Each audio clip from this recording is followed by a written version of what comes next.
It is uncertain. There's no question about it. Wall Street got drunk. That's one reason I should turn on the TV cameras. Let's say they walk in one day and they push the wrong button and they lose the bank $1 billion or $5 billion or $100 billion. They can appeal to the government to bail them out. It's a totally asymmetric relationship between bankers and the rest of the economy. If they make a mistake, they get bailed out. If everyone else makes a mistake, they get put in jail, called a terrorist, and we never hear from them again. But it's a more sophisticated form of slavery, and we're going through it today. We see the taxation is going up all the time with the supposed crash of the banks that was not a happening out of the blue. It was set up for this time. They could have kept it going for another few years if it suited them, and then crashed all the bubbles. But now is the time. As they say in their own writings, now is the time. One of the great benefits of an economic model from an economist standpoint is you can basically get whatever results you want. You can manipulate the inputs to make that happen. And that makes it a very easy tool to use to hoodwink other people.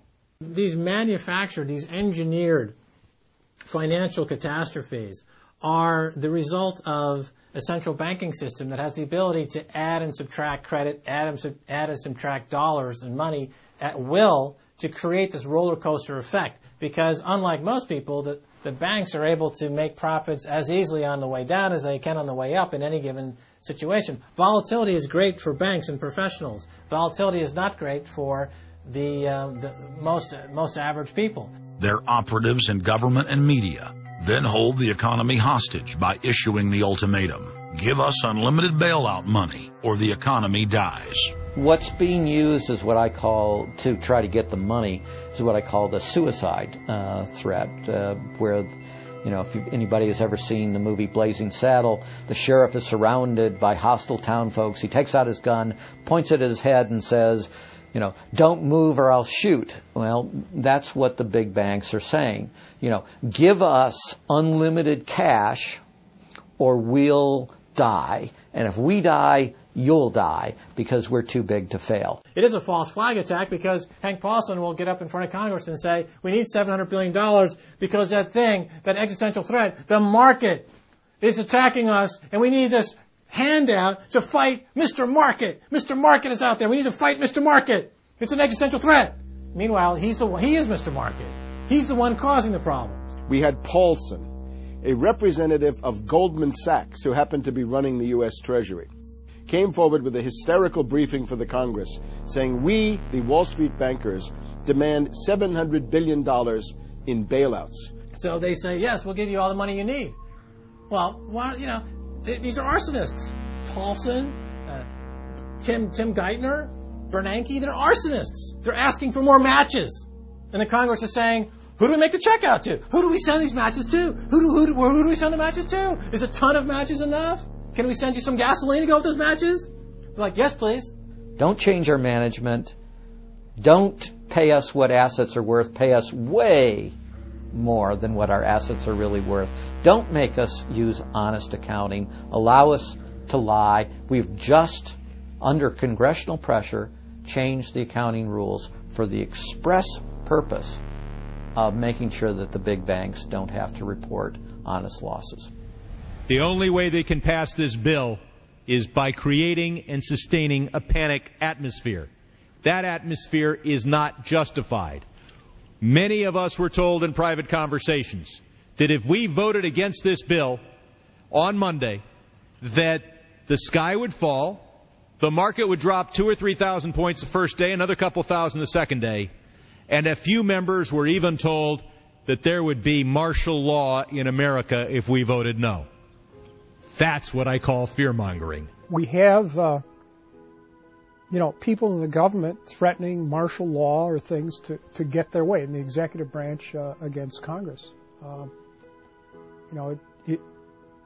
If you put all these signs together, it doesn't look good at all. To the extent we are a democracy, we're sort of a hairbreadth away from a police state. Congress aided the bankers in carrying out the biggest heist in history with the so-called banker bailout of 2008.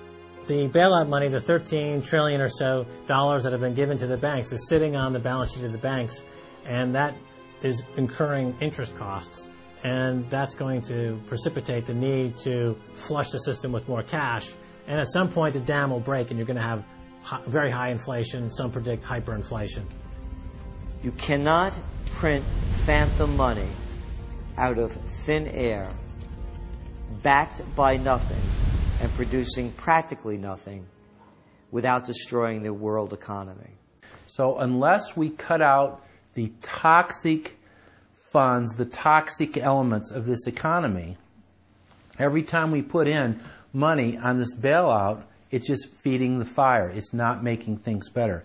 What should have happened is that those banks and investment banks should have been seized. They should have been seized by the Federal Deposit Insurance Corporation. Those are zombie banks. The Chase Manhattan, J.P. Morgan Chase, Bank of America, Citibank, Wells Fargo, Wachovia, so on down the line, to AIG in the insurance realm. These are zombie institutions, insolvent, bankrupt. The only thing to do with them is to seize them, put them through Chapter 11 bankruptcy. That'll probably turn into Chapter 7 bankruptcy, liquidation. And above all, triage the derivatives on their books.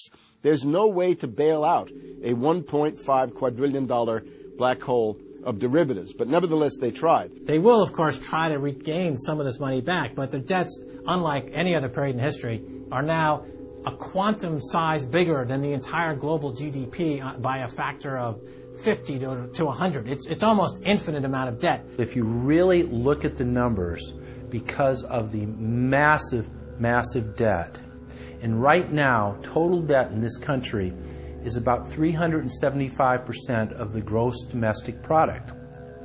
And that's not including derivatives. If you put the derivatives in, it's probably 20 to 30 times gross domestic product. It's beyond what anybody has ever even considered. While they were looting North America into the ground, the international banking syndicate was simultaneously executing the same scam in over 100 other nations. So who got the money? To financial institutions in Europe and other countries. Which ones? I don't know.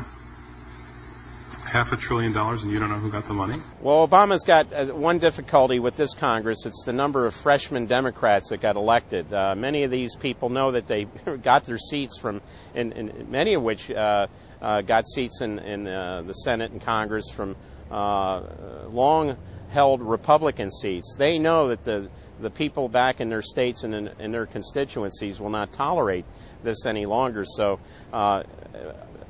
up against the Republicans and the blue dog Democrats are these freshman congressmen, Democratic congressmen and senators, and they're not. They don't seem like they want to go along with the program. So if there's any hope, it'll come from these freshmen. The Constitution says no money shall be drawn from the Treasury, but in consequence of appropriations made by law. This money is not drawn from the Treasury. Well, let's talk about that. Do you think it's consistent with the spirit of that provision of the Constitution for a group like the FMOC to hand out $500 billion to foreigners without any action by this Congress? Congress approved it in the Federal Reserve Act. When was that? Quite a long time ago. I don't know the exact date. 100 years ago. The original act is 1914, I believe. I don't know whether this provision was in 1914 or not, but the Federal Reserve Act was in 1913. All right, and at that time, the entire gross national product of this country was well under $500 billion, wasn't it? I don't know. Is it safe to say that nobody in 1913 contemplated that your small little group of people would decide to hand out $500 billion to foreigners? What the bailout legislation really did was give a blank check backed up by U.S. taxpayers to offshore megabanks. Of course, Congress has oversight. If you read the Constitution, our founders were very clear. Anything to do with taxes and money is put into the hands of both houses of Congress together. Both houses of Congress together must approve it. Because it's a buck, because that's why we fought the revolution. Taxation without representation was part of it. Foreign banks, Société Générale of France, about 10 billion for a French bank. Deutsche Bank of Germany. Did Deutsche Bank need the money? How much did they get from the bailout? Well, they told us they got $12 billion from the bailout. And Barclays Bank of Britain, $10 billion. So you're up to almost $50 billion to bail out a series of foreign banks that were derivatives counterparties of AIG, plus Goldman Sachs. This is the biggest swindle, not only in the history of the United States, this is the biggest swindle in transfer of wealth in the history of the Western countries. And we've seen all these cronies from Wall Street with the combination to the vaults around the country, and they've just looted the Treasury and the banks and the securities industry dry. This is by probably an order of magnitude the biggest fraud in history. Over the next 10 months, $23.7 trillion was stolen from the U.S. Treasury. The gentleman from North Carolina, Mr. McHenry. Thank you, Mr. Chairman. And the tune of $23.7 trillion